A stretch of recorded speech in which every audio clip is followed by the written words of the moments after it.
বস্তা দিলে কি হবে? নিচে কি বস্তাকে সামনে নিচে থেকে একটু বালু ডান চাপতে আছে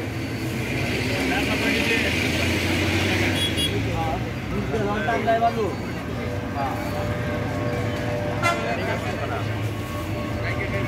যেখানে বালু কাটলে আপনি যে খাম্বাটা রিক্সে করে যাবো তখন আপনি কি করবেন? এমনি তো রিক্সে গেছে গা খাম্বাটা রিক্সে গেছে